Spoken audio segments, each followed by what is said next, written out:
O Brasil, no início da década de 1980, montou uma máquina de jogar futebol. Pensou jogadores dentro do estado, buscando ter os melhores do interior naquele momento, mas também viajou a outros estados à procura de grandes valores para o seu plantel.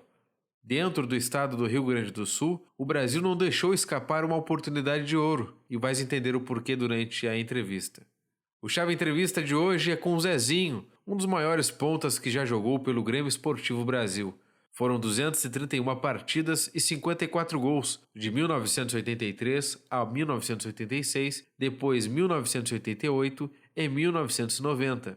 Também foi treinador em parte desse período, em 88, 90 e 98. O ponto esquerda dos gols bonitos, das campanhas inesquecíveis, de um time semifinalista de Campeonato Brasileiro, é o nosso entrevistado. Aproveite.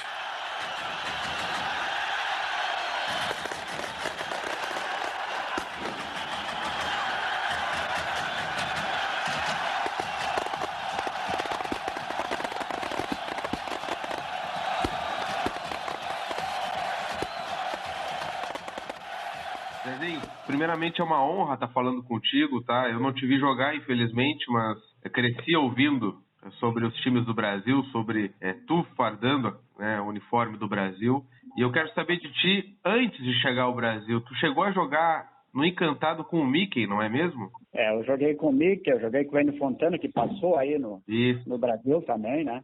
E vários jogadores que passaram pelo Brasil eu joguei antes, mas eu praticamente, Pedro, eu vou te contar uma coisa que talvez 90% das pessoas não sabem, né?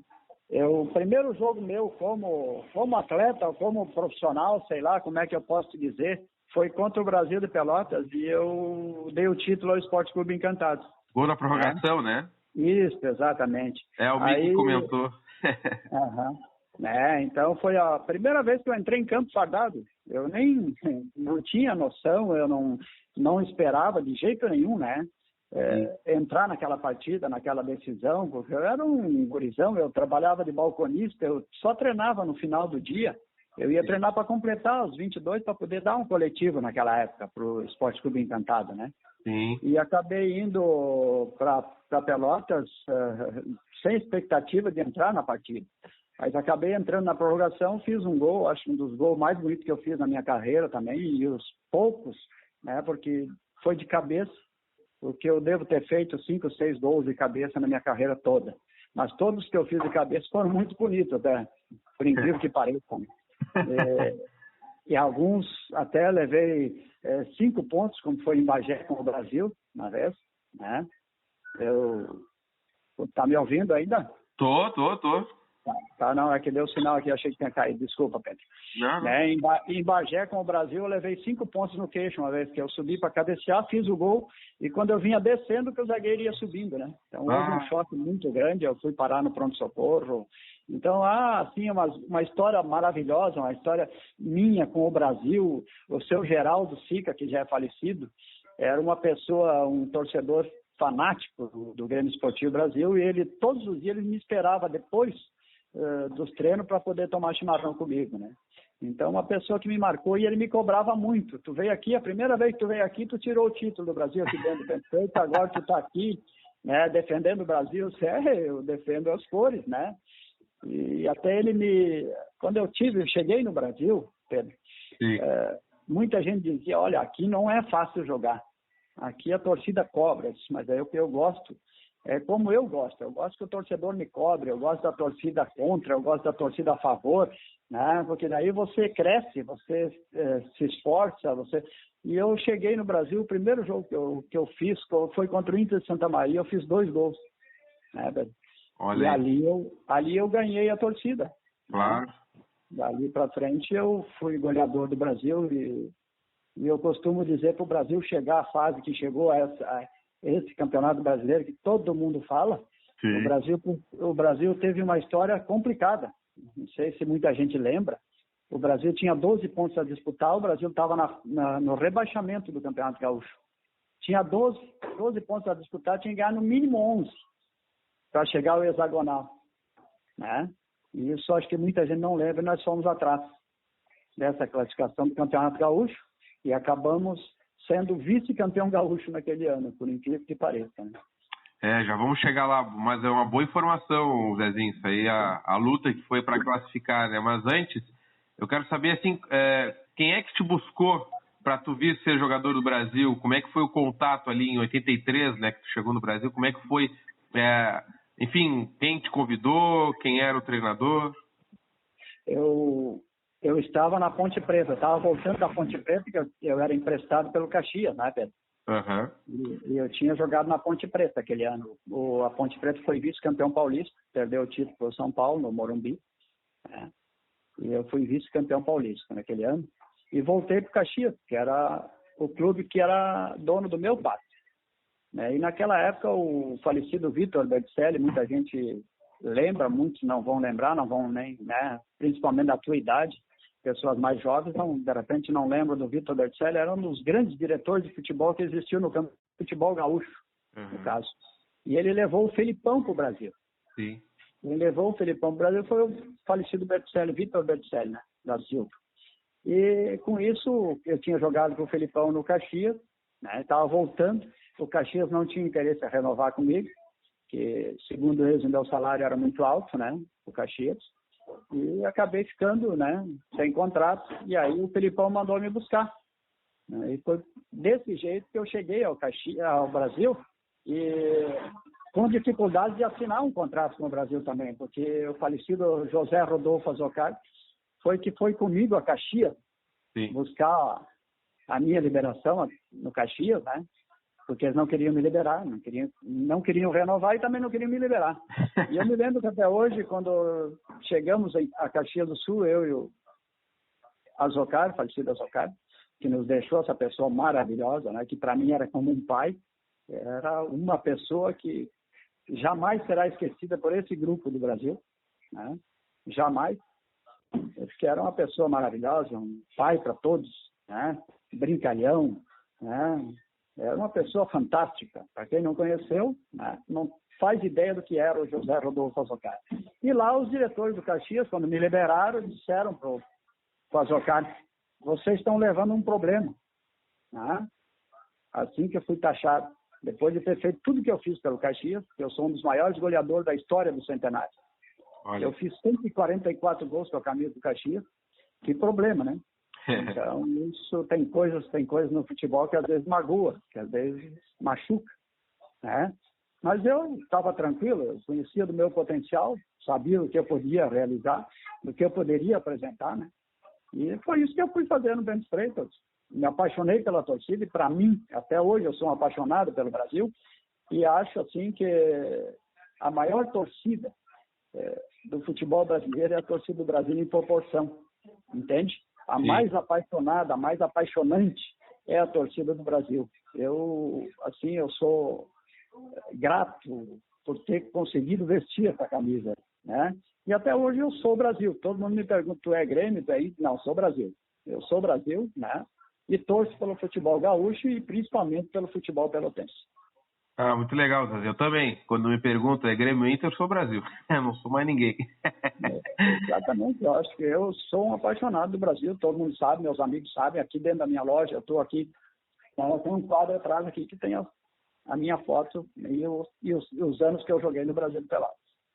E Zezinho, chegando na Baixada, tinha companheiros assim, de outros clubes que estavam no Brasil, que te receberam? Ou jogadores que tu com certeza enfrentou antes também? Como é que foi a recepção no vestiário?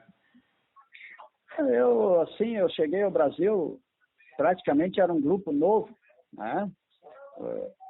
Trouxeram um Lívio, uma pessoa fantástica, né? Um craque de futebol, que eu tenho um respeito muito grande até hoje pela qualidade técnica dele, né? O Andrezinho, outro excelente jogador, mas que eram da base. O Hélio era da base, o Silva era da base. Né? Se for analisar, pensar, a maioria eram jogadores que foram da base do Brasil, né? E aí tinha o Doraci, que nos deixou também, infelizmente, né? Uma pessoa fantástica. Era um grupo, assim, de amigos, em primeiro lugar. Então, eu acho que aquela chegada, ninguém teve dificuldades dentro do vestiário, tu entende? Sim. Foi uma família, como o Felipão costumava dizer. Nós somos uma família, né? Então, era assim que o Felipão tratava. Nossa família, né? E assim, eu acho que foi o que aconteceu e por isso esse sucesso naquela época do Brasil. E, Zezinho, comentando já de 83, né? Tu falou dessa luta que o Brasil teve que buscar essa pontuação incrível aí para conseguir classificar e foi vice-campeão. Aí o Brasil tocou aqueles 4-0 no Grêmio, estádio hiperlotado, né?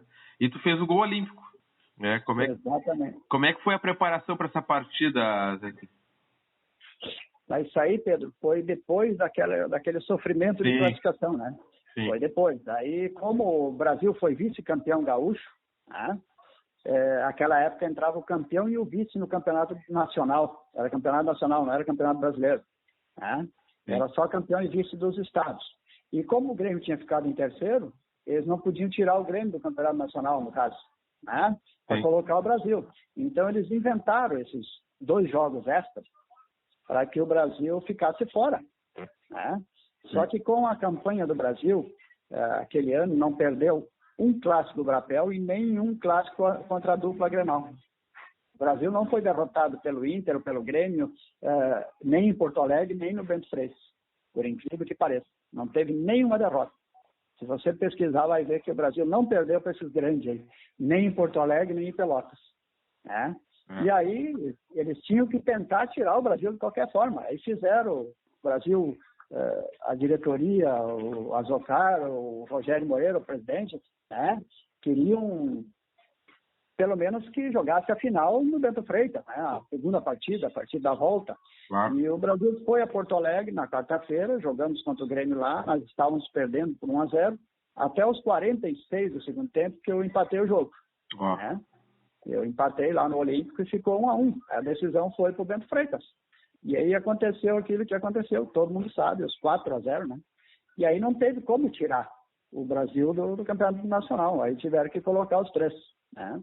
Então, tentar de todas as formas tirar o Brasil. E graças a todos esses esforços, todos esses problemas que nós enfrentamos com esse grupo maravilhoso que o Brasil tinha, né, que chegamos aonde o Brasil chegou e, quem sabe, a maior façanha de todos os tempos do Brasil. Né? E, Zezinho, é verdade que teve jogador do Grêmio dentro de campo pedindo para o Brasil dar uma segurada ali depois de um certo momento, ou tu não viu nada disso? Não, sem dúvida nenhuma, né? Inclusive, eu tinha o Oswaldo que jogava, né? Ele falou pro Hélio, o Hélio é testemunha disso, Hélio, manda o Zezinho parar de jogar lá na frente. O homem tá louco, ele vai matar o Paulo Roberto. O Paulo Roberto passou a tarde toda com a bunda no chão, bem assim, foram essas palavras que ele usou. Né? Precisa disparar, pelo amor de Deus, né? E bom, e aí faltava, acho que 3 ou 4 minutos para terminar o jogo. O Carlos Martins era o juiz, se eu não estou enganado, né? Ele foi se encostando pro lado do túnel ali, né? E ele me avisou, eu vou terminar o jogo. Eu vou terminar, falta 2, 3 minutos, mas eu vou terminar. 4-0, não tem mal o que fazer, né? E ele apitou e se mandou pro vestiário, assim como todos os jogadores, porque a torcida invadiu, derrubou o alambrado, né? Fez aquela festa. E é isso que eu acho a torcida do Brasil, a maior torcida e a torcida mais fantástica que eu conheço no futebol, porque além de derrubar tudo, derrubaram a alambrada, levaram as redes, mas depois eles estavam lá colaborando, ajudando, construindo tijolo por tijolo, né? Isso foi fantástico, isso é uma coisa que o cara jamais vai esquecer na história. Quem foi profissional e passou por isso, eu tenho certeza que tem uma lembrança muito grande e muito boa dessa história do Brasil. E tu conseguiu escapar dessa multidão aí, Zezinho? Tive que correr, só que ao mesmo tempo que eu corri pro vestiário, eu fiquei sem roupa, porque eles invadiram o vestiário, abriram os armários, levaram a minha roupa e eu fiquei nu. Para ser sincero, não tinha nem como ir para casa. Camiseta, chinelo, bermuda que eu usava, fiquei sem nada. Fiquei sem nada, perdi tudo, né? Tive que depois o clube me emprestar um calção para mim poder ir para casa, né? Porque eu estava sem nada, fiquei sem nada, exatamente. Foi isso que aconteceu.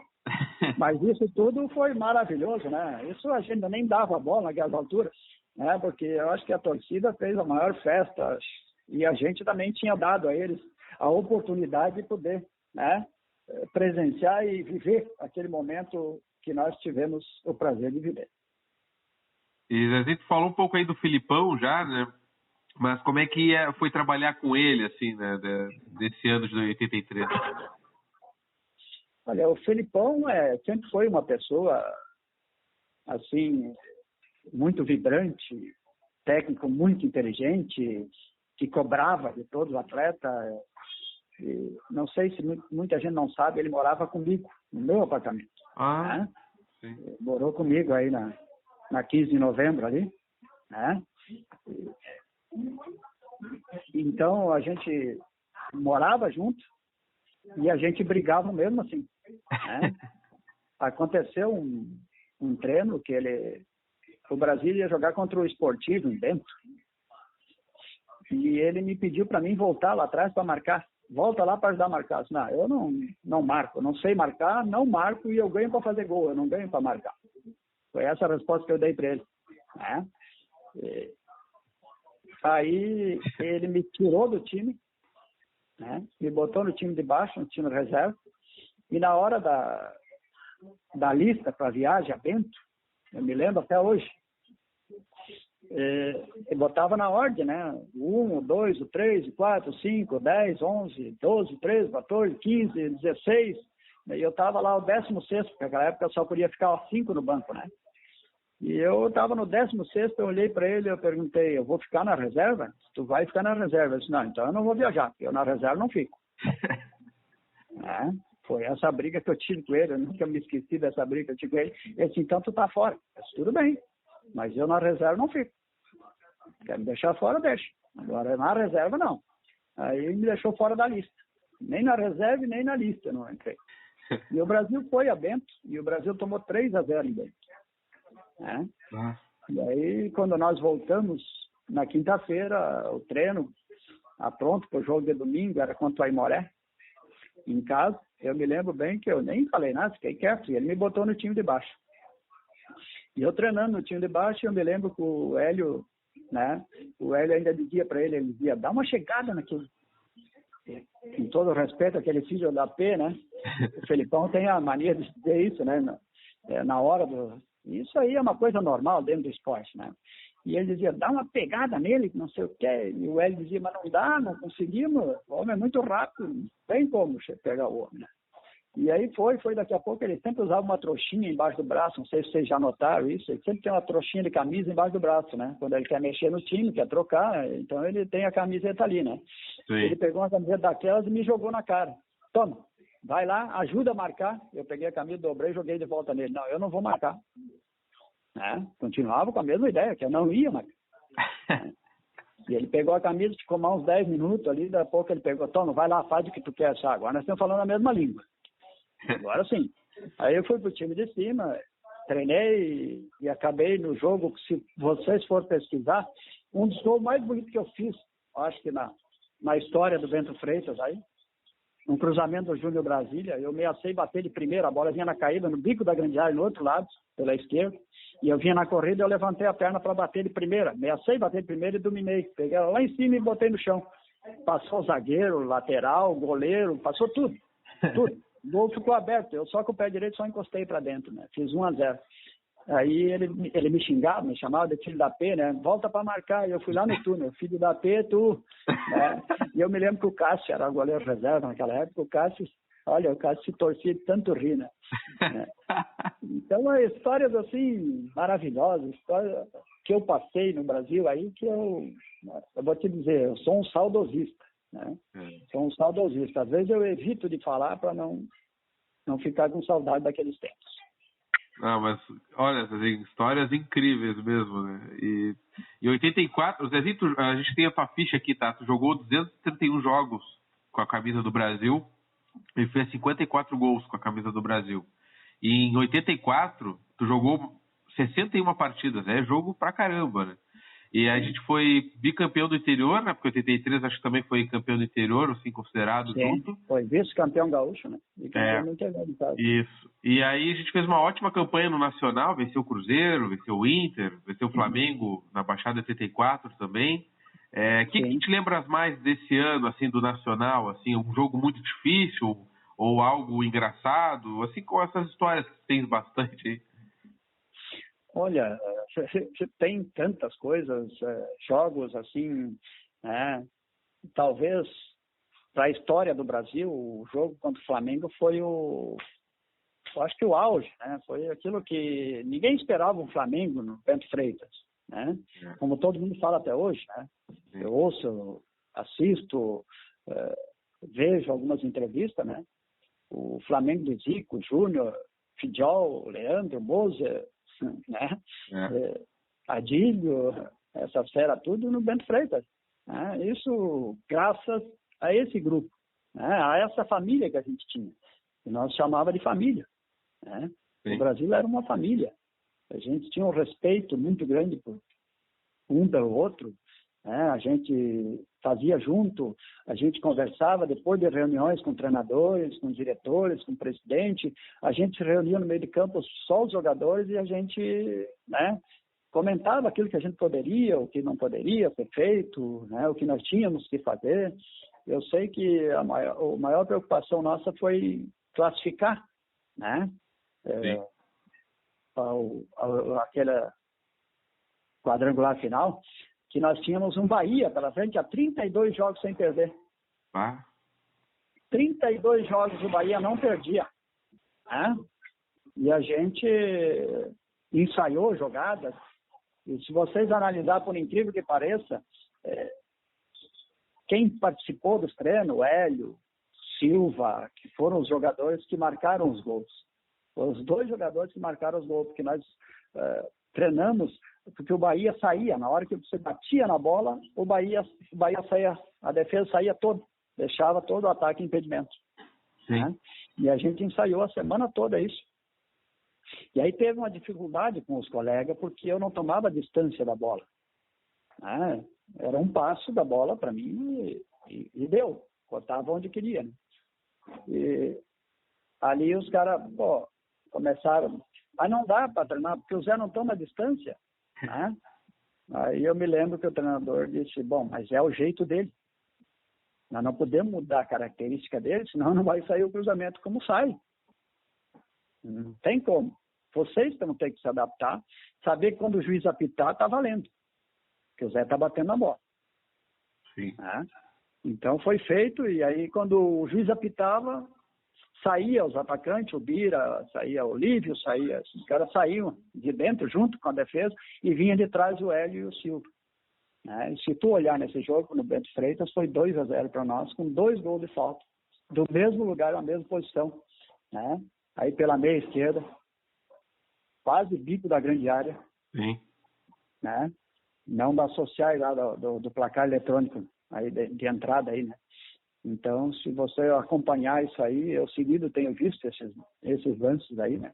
E ainda me lembro bem, né? E foi aí que nós ganhamos do Bahia 32 jogos invictos. Tinha aquele Leandro que jogou no Grêmio, que era um meia esquerda, né? Fora de série também. Sim. Então, coisas assim, para chegar onde o Brasil chegou, não foi assim, sabe? Precisou muito chão. Foi difícil. Nós fomos ao Rio de Janeiro jogar contra o América, do Luizinho das Américas, também me lembro, com 18 jogadores com conjuntivite.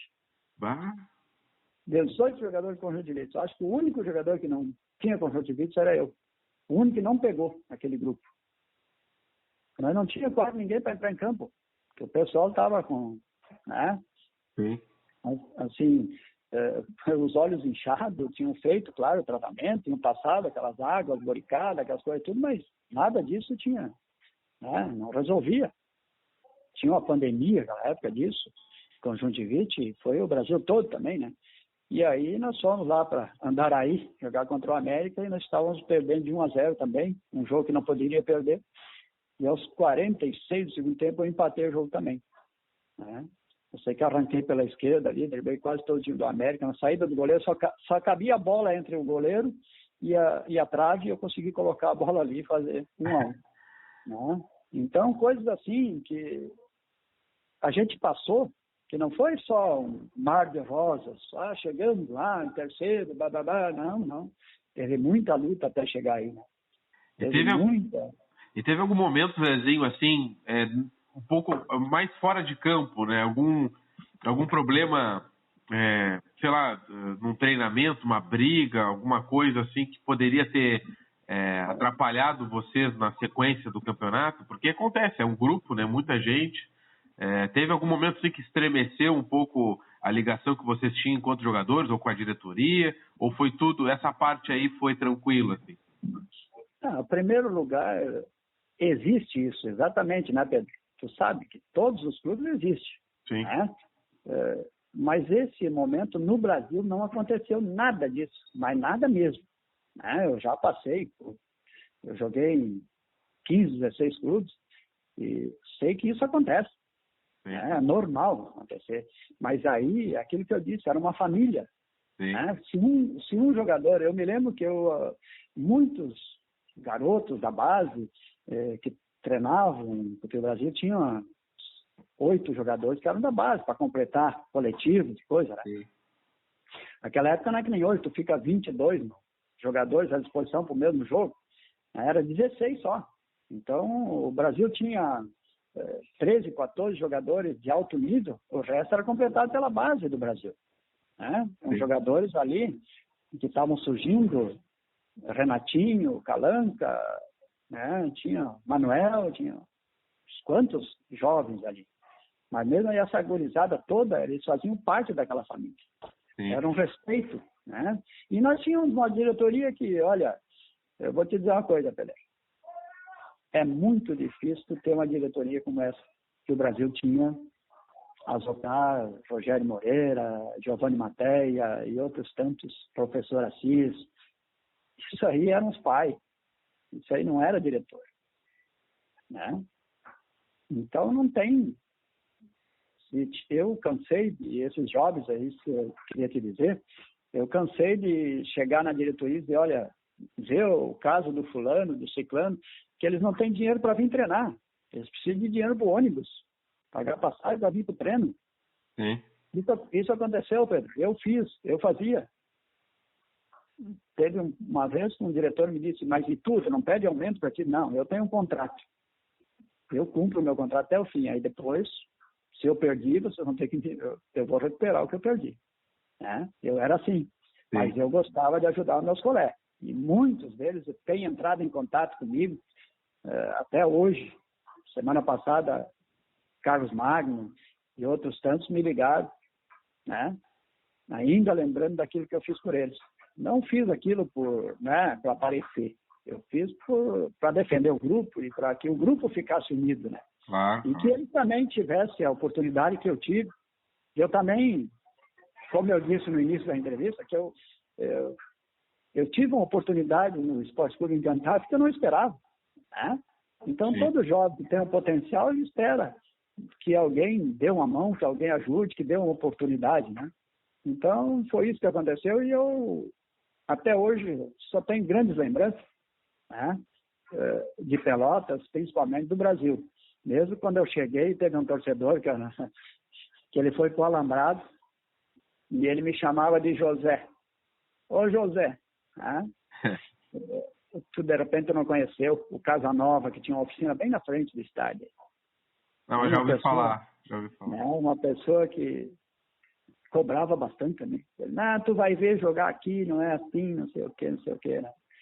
Disse, fazer o quê? Eu vou tentar, disse, né? Mas nunca discuti com ele, eu briguei com ele, pelo contrário, depois era um dos maiores amigos que eu tive em Pelotas. Né? Então, coisas assim que me marcaram.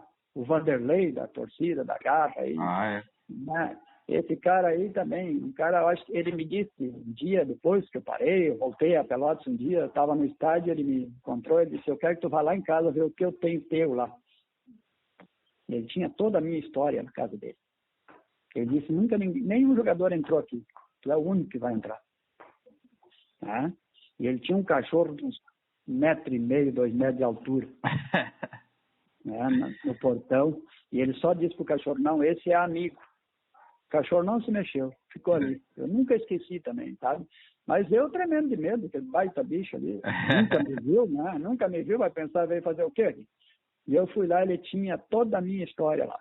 Né? Então, coisa assim, fantástica que o torcedor fez por mim, que eu não posso esquecer. Não posso esquecer de jeito nenhum. Né? Por isso que eu sou Brasil.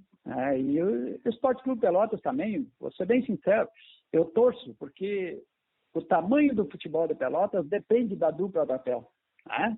Como depende Porto Alegre da dupla Grenal. O que seria do Inter sem o Grêmio? O que seria do Grêmio sem o Inter? Então, é por isso que eu falo, não é nada, eu sou Brasil, todo mundo sabe, sou apaixonado pelo Brasil, mas eu torço para que os dois sejam grandes, para que o futebol pelotense apareça, que seja visto, né, que seja notado. É isso que eu penso do futebol. E Zezinho, tu foste jogador do Brasil mesmo até 86, aí voltaste em 88 e depois 90, mas também tu foste treinador já em 88, né? Se eu não me engano. Deixa eu ver aqui. Em 88 você já foi treinador também, foi treinador e jogador? Como é que foi isso? Eu fui treinador e jogador, né? Assim, só uns jogos do Brasil, né? Jogos do Brasil, assim, o Brasil estava numa preparação, uma mudança, e aí eu fui convidado para ficar ali como jogador e treinador, né? Até que chegou, se eu não me engano, foi o Poleto, acho. Se eu não me engano, depois veio o Sérgio Poleto, não sei se tu lembra, era de Arroio do Meio, já falecido também, né? Uhum. Tu não vai lembrar, tu és muito jovem, acho que, né? Como tu disse mesmo, mas tu nem me viu jogar, né? Eu nasci em 91, né? Meu Deus, já tinha parado. Já tinha parado de jogar, né? Azar o meu. Mas tu sabe que um dia, deixa eu te contar uma historinha aí. Já que nós estamos contando história, eu vou te contar uma história. Eu estava um dia no Calçadão, em Pelotas. Depois tinha parado, mais ou menos era por aí também. E eu estava aí no Calçadão e veio um jovem na minha direção. Eu até levei um susto, vou ser bem sincero. Eu levei um susto. Esse cara vai querer o quê? Vai assaltar? Né? E o jovem veio, ô Zezinho, coisa e tal, né? Diz ele para mim. Eu olhei para ele, foi essas palavras. Até eu gostaria que um dia ele entrasse em contato comigo, assim, o rapaz. Porque eu, na hora do susto, eu até, de repente, não fui aquela pessoa que eu deveria ter sido, aquela atenção, ter dado aquela atenção para ele. Porque eu levei um susto, vou ser bem sincero, vou confessar para ti. Mas quem sabe ele está ouvindo e vai lembrar e possa entrar em contato comigo para mim, até pedir desculpa para ele. Porque eu levei um susto e ele me disse, oi Zezinho, coisa e tal, me dá um autógrafo e coisa e tal. Eu olhei para ele, eu disse, mas como é que tu me conhece? Eu disse para ele, tu deve ter uns 15, 16 anos, eu tenho 15 anos. Eu disse para ele, tu nem me viu jogar. Ele, não, mas meu pai e minha mãe dizem que tu foi o melhor de todos os tempos. E lá em casa só tu entra. Tu imagina uma coisa dessa. E tu assustado, entendeu? Sim. Entende? E até hoje isso está marcado na minha memória. Era um jovem no Calçadão aí na Quinta. Se ele lembrar disso, que ele entra em contato comigo. Vamos procurar. Tá bom? Então, uma coisa assim que me marcou para sempre. Eu sei que na hora eu não fui aquela pessoa que eu deveria ter sido, pelo susto que eu levei antes. Entende? Sim. Mas ele me disse isso e eu gostaria de saber e, de repente, uma hora que eu for a Pelotas, fazer uma visita na casa dele e ver essa minha história na casa dele. Legal. Então, tem coisas assim que muita gente não sabe, mas que a gente passou, viveu, né? E aquilo que eu te disse, falar do Brasil, para mim, é falar da minha vida. E Zezinho, falando ainda de ti como treinador, conversamos com um ex-jogador teu, hein? Mas tu já falou o nome dele aí agora na entrevista. O Carlos Magno. A gente foi consultar ele para ver se ele tinha algum momento assim que a gente poderia falar contigo. E ele disse que o momento que marcou muito ele foi quando tu chamou os jogadores em 98 no centro do gramado para anunciar a tua saída. Que foi um momento muito triste assim para ti, para muitos jogadores que choraram junto contigo ali. Como é que foi essa despedida ali desse grupo em 98? Tu quer me judiar mesmo, né, Pedro? Tu tá de sacanagem comigo. Tu vê que eu me emociono falar contigo de coisas boas, né? E falar de uma despedida terrível. Sim. Né? A gente enfrentou junto, e essa gurizada aí, eu poderia te dar nome de um por um, né? desses jovens aí que a gente tentou ajudar, a gente fez de tudo. Mas que também, ao mesmo tempo, o Brasil é um clube de torcida exigente, que às vezes também ela não tem paciência para um jovem do potencial, né? Ela quer um resultado imediato. Infelizmente, o Brasil é assim. O Brasil vive de resultados. O Brasil não pode esperar, né? Então, é claro que a gente sente, Carlos Magno, Renatinho, o Ronaldo, um zagueiro que tinha, né? Pessoas, assim, maravilhosas. Graças a Deus, na minha carreira, eu não me lembro de ter inimigo. Posso ter inimigo adversário, que não gostava porque eu fazia gol mesmo, né? Mas, assim, de grupos, de atletas, clubes que eu passei, eu não me lembro de ter um inimigo ou uma pessoa que não me desse bem, porque eu sempre respeitei. Sim. Sempre respeitei todo mundo, né? E talvez, a minha vida, algumas coisas que a gente tem dificuldade por ser essa pessoa humilde, essa pessoa séria, essa pessoa certa, né? Que muitas vezes algumas pessoas não sabem diferenciar quando você é educado, né? Então, às vezes você paga caro por ser uma pessoa muito educada, e eu sempre digo que a culpa disso tudo é do meu pai e da minha mãe, né? São falecidos hoje, mas que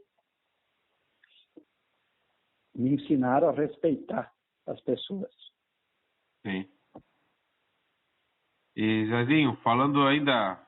Agora, aqui a gente já... Deixa eu ver quanto tempo a gente tem de conversa. A gente já está uns 40 minutos aqui, eu acho, conversando, e tá maravilhoso, mas eu quero saber de ti, na tua opinião, tá? Qual foi o melhor jogador que vestiu a camisa do Brasil ao teu lado?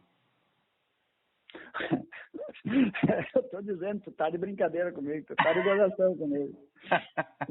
Tu tá querendo me botar contra a parede, tá querendo, né? Pedro, eu te falei antes no início, tu lembra o que eu disse? Lembro.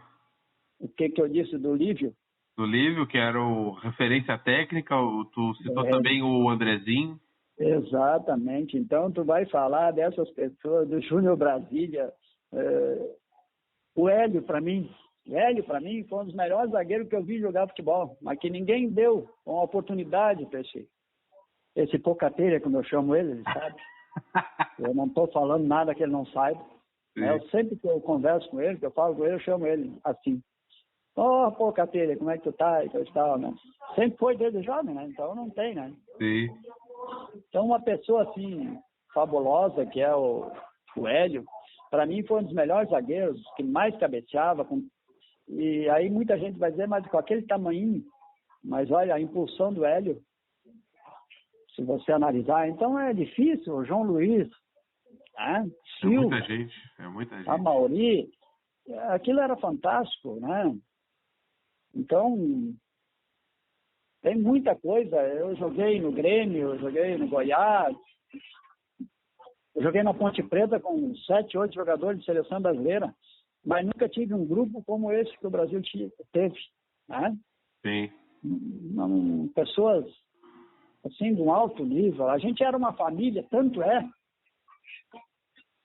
Pedro, que a gente às segundas-feiras, ou às vezes quando o jogo era no sábado, domingo, a gente reunia 5, 6 com a família, a gente ia às vezes para alguma fazenda, fazer um churrasco, pescar, caçar, para te ver como a gente era uma família, que a gente, no fim de semana, se reunia todo mundo, saía todo mundo, comprava carne, comprava, né, a cerveja, porque a gente tomava cerveja, isso a gente tinha um respeito grande na hora da obrigação, mas, né, nos dias de folga a gente também é ser humano, também tem que aproveitar, né?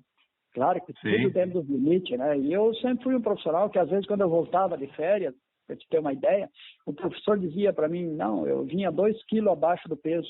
Não, tu não precisa treinar. Eu disse, não preciso treinar. Eu preciso treinar. Né? Para mim estar em forma, para mim fazer o que eu faço, eu tenho que estar em forma. Mas eu ia, às vezes, para a praia, eu ficava 30 dias na praia, eu ficava 30 dias jogando da manhã à noite na areia. Claro que eu voltava melhor do que eu já estava, né? Eu não tinha nem dúvida. Eu passei fases que eu chegava antes que o cronômetro do professor lá no final da maratona. Eu era assim, né? Mas fazia por mim. Claro. Né? Com respeito aos colegas, dentro da possibilidade de cada um fazia aquilo que podia fazer. Né? Eu achava que se eu tivesse 100% fisicamente, certamente eu ia desenvolver melhor dentro de campo, e era o que acontecia. Né? Então, eu sempre gostei de ser profissional. Olha, não porque eu... Né? E eu também respeitava muito o meu torcedor, porque o meu salário saía do torcedor.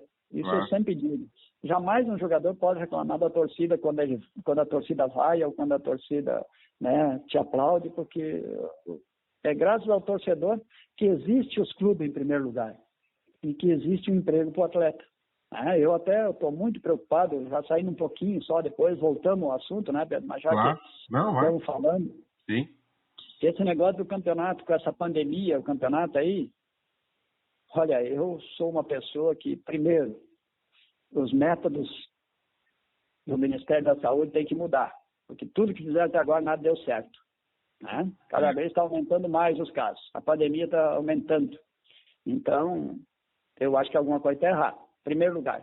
Segundo, que os clubes não deviam ter aceito que voltar sem torcida, porque o que vai ser, eu não digo nem do Brasil, que o Brasil é grande. É isso que eu digo. Né? Mas o que vai ser de um esportivo, de um São Luís de Juí, de um Ipiranga, os clubes que dependem praticamente das empresas, né? E sem torcida, como é que vai pagar salário desses atletas? Os atletas têm família, gente. Não é uma coisa assim, olha, não. Eles podem ficar desempregados, pode ficar sem receber. Não. Certamente tem um filho e dois lá pedindo, pai, eu quero um litro de leite, pai, eu preciso de pão, pai, eu quero isso. Pelo amor de Deus, gente. O que existe pior do que a fome? E não só nesse caso, mas eu já vi pessoas que é faxineira, por exemplo, com 5 filhos, dando um 2x2, há 3 meses atrás, reclamando que não tinha o que comer. Vamos ter um respeito para o ser humano, em primeiro lugar. Desculpa até entrar... Não, mas tu que passou como jogador, né, Zezinho? Tudo que tu fala tem esse peso, tu vivenciou, né, a profissão. E outra coisa, Pedro Henrique, não sei se tu pratica esporte, mas até 1 ano, 2 atrás, o que diriam? O esporte é saúde, não é? Esporte é saúde. Hoje esporte é sinônimo de morte. Cara, eu tô aqui, eu corro todo dia 5, 6 quilômetros, Pedro. Eu não paro, estou com 63 anos, nunca tomei um AS.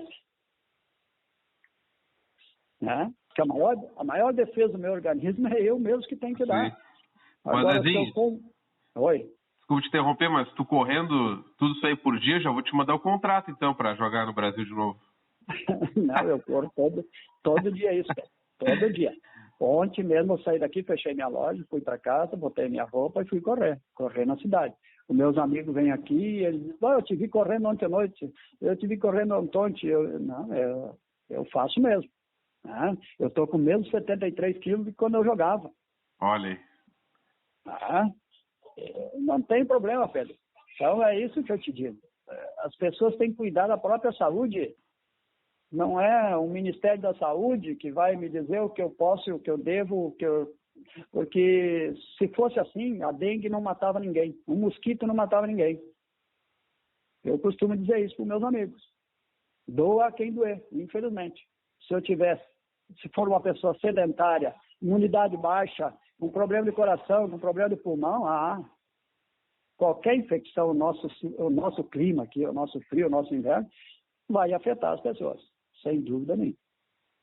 E, Zezinho, agora voltando rapidamente à nossa conversa, mas obrigado por ter dito aí essas palavras. Eu ia te perguntar, mas tu acabou respondendo, né? Aquele teu melhor amigo ali no grupo, mas comentou que você saiu juntos e tal, então não sei se tu teve um melhor amigo, assim, um cara que tu conversa até hoje, mas tu... Eu não... Aquilo que eu te disse, Pedro, eu não tenho melhor amigo, todos são os melhores amigos. Eu, graças a Deus, não sei se tu não vai lembrar, o Pino, também, que jogou aí no Brasil, me ligou de Santa Maria essa semana. Olha aí, matar a saudade. Então, Coisa assim, Pedro, que eu te digo, os caras me judiam, né? Porque eu até hoje, com 63 anos, eu passo pela minha cabeça em estar jogando. Tu acredita nisso? Né? Então eu tenho um clube dos 30 aqui, eu sou o mais velho do clube. Aqui nós jogamos todas as terças e quinta, agora tá parado também, há 3, 4 meses. É isso. Né? Eu sou o mais velho, então aí tem um cara que apita sempre para nós ali, no grupo, né? E ele diz, como é que tu consegue, no meio de 7, 8, a bola vem, tu não dá balão, tu domina. Eu fui acostumado assim, eu nunca soube dar balão. Né? Eu era muito técnico, modéstia à parte, né? A bola que caía no meu pé, ela ficava redonda. Eu não sabia dar balão, não sabia dar bico, e não sei até hoje, né? Então, nunca dei um bico, acho, na minha vida, não lembro. Zezinho, vou te judiar mais um pouquinho, então, agora. Se pudesse entrar numa máquina do tempo agora, para que momento tu voltaria para aqueles anos na Baixada, assim, para algum jogo específico? Todos os momentos, Pedro. Eu queria voltar. Só o que eu queria era voltar. Poder voltar. Poder viver de novo aqueles momentos, né? Ver aquela torcida, né? Porque eu tenho uma lembrança da torcida do Brasil assim que tu não faz ideia, Pedro. Conta para nós. É uma pena que tu não viu essa torcida. Eu contei esse dia, eu falei aí na rádio Pelotense também. Sim. Que teve um jogo que eu fiz 5 gols. Fiz 5 gols num jogo aí. E saí vaiado. Né? Mas claro que compreendendo o torcedor, né? Se eu não me engano, o Brasil perdeu de 6-5 para o Caxias, ou foi 5-5, eu não tenho mais certeza disso. Mas o torcedor, fui bater os escanteios, o torcedor me xingando, me chamando de tudo. Né? E eu, com o maior respeito à torcida, que eu também não estava gostando de fazer 5 gols e estar perdendo ou empatando. É verdade. Qual é a alegria que tu ia ter de fazer 5 gols e perder o jogo? E o que eu disse, eu tive 4 chances, 4 oportunidades, 4 vezes aconteceu de eu fazer 5 gols num jogo. 4 partidas que eu joguei na minha vida que eu fiz 5 gols cada jogo. Então é pouca gente que fez. E costumo dizer também, Pedro, que assim, em plasticidade da jogada, beleza da jogada, entendeu? Beleza, não em valor do gol. Claro que eu fiz um gol no Campeonato Goiano, que deu o título ao Goiás, foi um baita gol também. Fiz o gol aquele dentro do Bento Freitas, pro Encantado contra o Brasil. O Encantado foi campeão da segundona. Claro que eu fiz também gols também, mas eu fiz gols assim, e plasticidade, a beleza do lance, que nenhum atleta no mundo fez. Isso eu te garanto. Se eu puxar alguns gols, ninguém vai. Eu fiz o gol do Fantástico uma vez com o Brasil em Brasília, contra o Brasiliense. Eu não tinha ângulo, eu driblei todo o time da Bahia pela esquerda, fiquei em cima da linha de fundo, sem ângulo nenhum, a bola estava saindo. E eu meti dali. Se tu procurar, tu vai ver Brasiliense e Brasil de Pelota. 3-2 para o Brasil, no Mané Garrincha. Nós estávamos perdendo 2-0, viramos o jogo para 3-2 e eu fiz o gol do Fantástico. Para te ter uma ideia, o que eu tenho de lembranças do Brasil e gols que eu fiz, assim, olha, só nas primeiras 2 partidas que eu fiz no Brasil, eu fiz 4 gols. Então, como é que tu não ia entrar, né, na paixão dessa torcida aí, que, em primeiro lugar, eu sou apaixonado dessa torcida aí. Eu gostaria de voltar, eu gostaria de fazer, Pedro, desculpa, Não, claro. Eu gostaria de fazer, reunir de novo esses atletas, essa turma aí, né? Eu também. E fazer um jogo em benefício das pessoas que estão precisando hoje com essa pandemia. Isso é que deveria ser feito. Lotar aquele estádio Bento Freitas, ou sei lá qual é o estádio, é indiferente. O negócio é ajudar as pessoas que estão mais necessitadas que nós, lotar, trazer alimentos, trazer essa gente, fazer um jogo. Eu tenho certeza que aí sim você ia ajudar muita gente, né? Com certeza, Zezinho. E Zezinho, antes de a gente encerrando a nossa conversa, que está muito boa, eu queria uma opinião tua. Hoje o Brasil está num patamar muito importante do futebol brasileiro. A gente está jogando a Série B do Campeonato Brasileiro. Recentemente a gente foi vice-campeão gaúcho, não conseguimos fazer frente ali na final, mas chegamos ali, que era uma posição que fazia tempo, né, desde a tua época, que a gente não conseguia. O Brasil foi bicampeão do interior também recentemente. Qual é o lugar do Brasil, na tua opinião, tu que vestiu a camisa do Brasil? Qual é o tamanho do Brasil? Assim, para onde ele tem que estar? Ele tem que estar jogando pelo menos uma Série B de brasileiro, sempre o gauchão brigando pelo menos uma semifinal. Qual é o tamanho do Brasil, na tua opinião? Olha, em primeiro lugar, aquilo que eu falei antes, Pedro, eu sou Brasil doente. Todo mundo sabe disso. Mas a primeira coisa é que os dois têm que ser grandes, tanto o Brasil como o Pelotas. Porque se o Brasil tiver num patamar de 90%, o Pelotas vai querer chegar a 90%. Se o Pelotas chegar a 90%, o Brasil vai a 100%. Sim. Aí o Pelotas quer chegar no 100%. Você entende? A valorização, o que eu quero dizer em valorização do futebol pelotense, Sim. Aí fica aquela rivalidade, que eu acho que o importante é a rivalidade. Aquilo que eu disse antes, o que seria do Inter sem o Grêmio, o que seria do Grêmio sem o Inter. Um está querendo ser melhor que o outro. Isso valoriza o futebol local. Com certeza. E para mim não, o Brasil teria que estar na Série A, não na Série B. Ah, tu é louco, vão me chamar de louco. Mas qual é o clube que bota mais gente no estádio? Em proporção, eu estava, há 2 anos atrás, eu estava na Bahia, no hotel lá. Quando eu saí do elevador, tinha um rapaz de Pelotas também. Me encontrou lá, me abraçou, me lembrava, né? Sim. Aí falou para a esposa, para a mãe dele, ó, esse cara aqui, né? Então, essas coisas... E o Brasil é grande. O Brasil é muito grande. O Brasil, eu acho que muita gente não se dá conta do potencial que o Brasil tem. Né?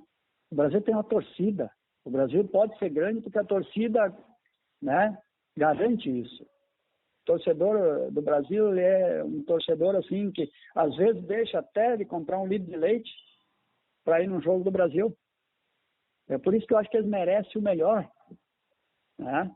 Nós precisamos ter jogadores de nível. Eu tenho acompanhado, eu acompanho direto, Pedro, o Brasil. Tudo que é jogo do Brasil que eu possa ver, eu estou vendo. Campeonato Brasileiro, o Brasil não pode empatar com Ceará, com Fortaleza, com esses clubes assim. Não, o Brasil é bem maior que isso aí. O Brasil tem que ir lá no Nordeste, tem que passar por cima, como nós fazíamos na nossa época. Se nós empatássemos com esses times, não chegava a lugar nenhum. Com todo respeito, mas olha a força do Brasil, olha o potencial do Brasil com o Ceará, com Fortaleza, que não tem torcida. Então, é essa a diferença que eu vejo, como eu vejo também assim, em muitos clubes no futebol brasileiro, que não pode estar na série B também, que nem o Brasil. Tem que estar na Série A, pelo número de torcida, pela renda que dá, por aquilo que, né, pelo torcedor apaixonado, pela paixão do futebol. Devia ser analisado por esse meio, por renda, não por pontos. Pontos para ser campeão e vice. O resto é por renda. O Brasil tem a renda de média de 200 mil por jogo, vamos dizer. Então fica os grandes. Fica aqueles que têm torcida. Vai jogar no estádio vazio. É que nem agora, eu sou totalmente contra a volta do Campeonato Gaúcho justamente sem torcedor. Qual é a motivação do atleta? Que o bom do futebol é você mostrar para o teu torcedor, né? Você mostrar para a torcida adversária, eles te xingando e você mostrando a qualidade. O futebol não tem graça. Hoje, se tu der um drible, eu estava vendo a decisão do Campeonato Carioca, não sei se tu acompanhou, o jogador deu um drible lá, os caras saíram chutando o cara, dando soco no cara. Nossa, que é isso? O futebol não existe mais arte. Não, isso é piada, isso é brincadeira. Os caras brincam o futebol, é por isso que perdeu a graça. Quantas vezes me chamaram de alemão, filho de uma P, né? Para me desconcentrar. E eu morri por isso. Deixei de ser mais ou menos do que eu sou. Né? Então, muita coisa errada, começa tudo, lá embaixo começa. Tudo errado nesse país. Que eles chamam de democracia, que eu chamo de anarquia. Anarquia eu chamo esse país, não de democracia. Um pai de família perdendo a vida por assalto, por um telefone, por 10 reais, e me chamam de democracia. Eu vou falar sério. Vamos olhar, nossas autoridades têm que olhar um pouco melhor, ver um pouco melhor, não fazer uma média só para ganhar voto. Eles têm que ter uma seriedade, tem que ter um país mais sério, mais justo com as pessoas. É esse o Brasil, eu acho que todo mundo quer.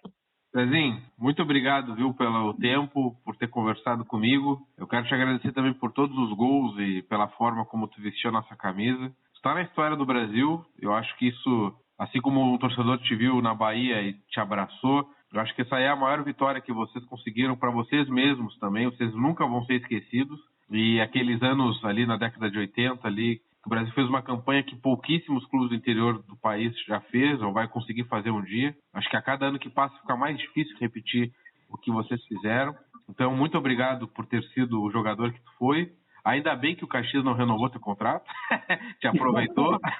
É verdade, é verdade. E que recado tu poderia deixar para a torcida Chavante agora de despedida aqui da nossa entrevista? Bom, o que eu tenho, Pedro, para dizer para a torcida não é nenhuma novidade. Eles continuem sendo esse torcedor que sempre foram. Né? Eu sei que há outras épocas, outros, né, estamos passando por um momento complicado na vida de todo brasileiro, mas que continue sendo esse torcedor, continue tendo essa paixão, porque eu acho a coisa mais bonita, né? Essa paixão que o torcedor Chavante tem pelo Brasil. Né? E que os diretores do Brasil também, né, saibam entender o torcedor, compreender o torcedor e fazer um time à altura do torcedor do Brasil. Porque eu sei que se você entrar com a camisa de outro clube aí para assistir um treino mesmo do Brasil que seja, vai ser complicado sair com a camisa inteira. De tanta paixão que eles têm pelo Brasil. Tudo isso eu sei, Pedro. Sei muito mais do que tu imagina. Eu vivi isso aí. Eu tive uma boa parte da minha vida que eu vivi o Brasil. E é por isso que eu estou te falando tudo isso. Talvez esteja até sendo chato contigo, falando mais do que tu, né? Mas é o que eu sinto. É assim que eu me sinto cada vez que alguém de Pelotas fala do Brasil para mim. Né? E também aquilo que eu disse antes, né? Que o futebol pelotense continue sendo grande. Acho que é só assim que se mantém os clubes. Né? Mas que tenha uma rivalidade sadia, que o torcedor saiba, né, que tem que torcer na arquibancada, tem que torcer pelo seu clube sem violência. Isso eu sou totalmente contra. Né? Que vibre o seu clube com o seu jogador. Né? Eu acho que isso é muito importante para o futebol pelotense. E queria, ao mesmo tempo, te agradecer, Pedro Henrique, pela oportunidade, né? E te dizer que estou à tua disposição a hora que tu precisar. Né? Qualquer coisa, a gente está aqui, à disposição dos amigos e principalmente para vocês de Pelotas. Muito obrigado, Zezinho. Fica com Deus aí. Um grande abraço para ti e tua família. E um dia vamos marcar um churrasquinho em Pelotas. Sim, eu quero ir a Pelotas aí em janeiro, fevereiro, por aí eu vou, Pedro. Daí eu te dou um toque aí. Vamos sim, vamos bater uma foto. O Carlos Magno também já me falou, né? Aí nós vamos fazer um churrasquinho aí na beira da praia, se Deus quiser, vamos fazer um. Vamos fazer. E a gente vai fazer um encontro aí com uma meia dúzia aí do pessoal aí, tá bom? Tá bom então, Zezinho. Grande abraço, viu? Bom dia para ti. Muito obrigado pela oportunidade, saúde para ti, para toda a tua família aí, tudo de bom, tá? E que nós possamos passar o quanto antes essa pandemia. Um abraço. Com certeza. Abraço. Tchau, tchau. Tchau.